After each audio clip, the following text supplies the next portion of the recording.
everybody, welcome back. If you're new here, hi, I'm Mercury. Welcome to my channel. It's my daily vlog, so whatever I'm up to is what you're gonna see here.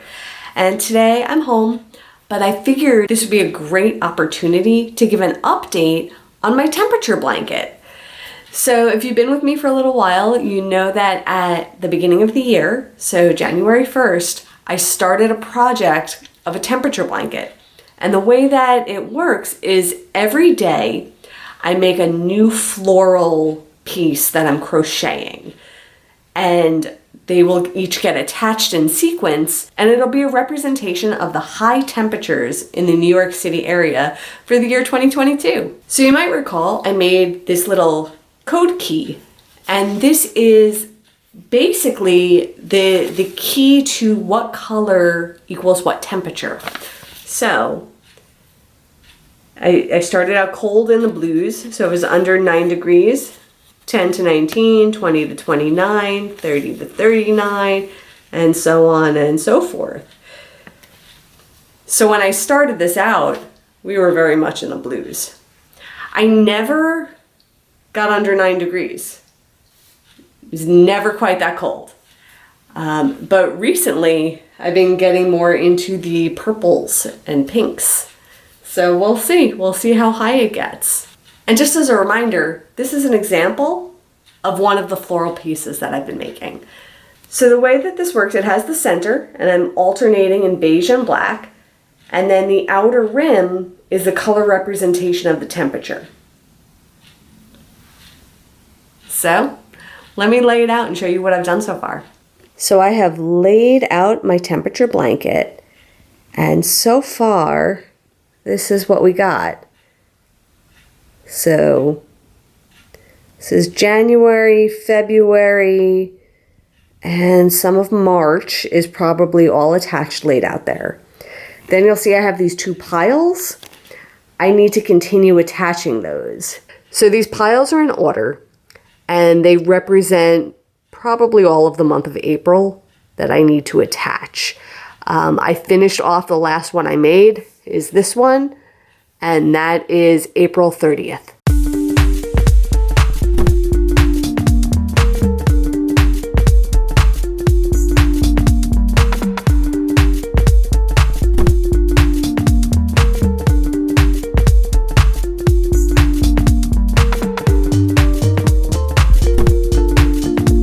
So once I get that row I just laid out attached, this represents the year so far through May 1st, or April 30th. April 30th is the last one I did. So May 1st will be the next one that I do.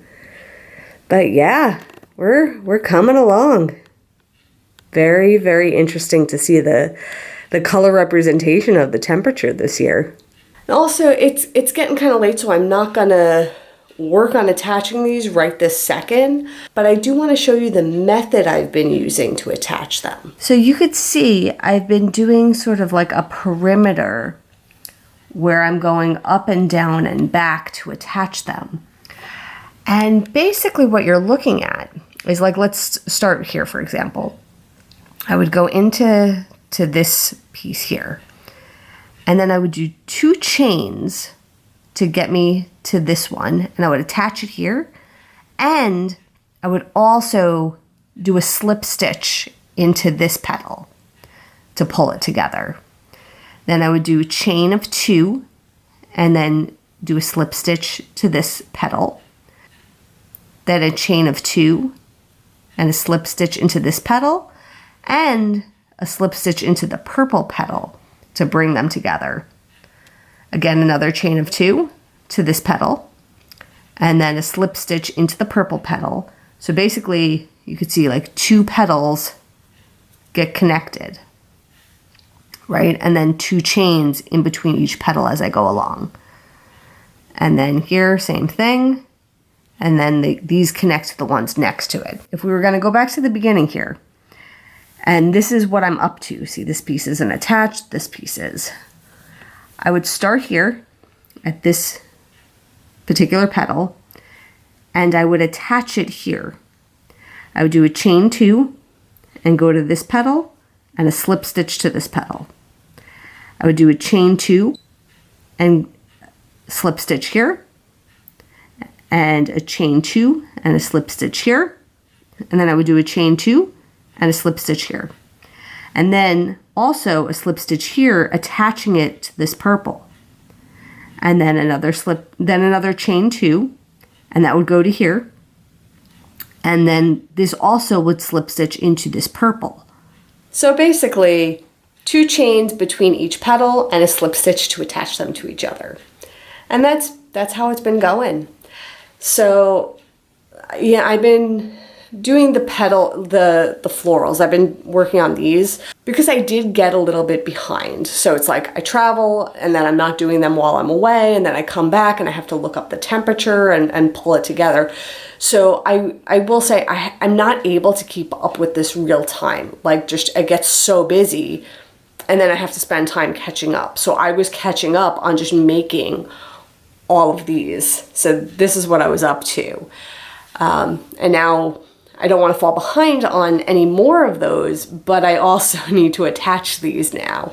So it's definitely a lot of work. It's definitely a lot of work. It would probably not feel as heavy if I did it real time, because then I'd just be like going a petal at a time. But what I realized early on when it comes to attaching them is it's much, much easier for me to have a full row to attach than a couple of pieces, because then I'm cutting and attaching and knotting and with the yarn and starting and stopping. No. It's much, much better for me to have a full row and to be able to go all the way down the full row when I'm attaching them. Just through trial and error on the first few rows, I found that method to work much, much better. So I'm gonna keep at it, and by December 31st, we'll see what it looks like. But we'll check in on this again in the future. But for now, I just want to give an update and show you where I'm at. So with that, I am done, and I will see everybody tomorrow. And until then, stay inspired by everyone. Take care.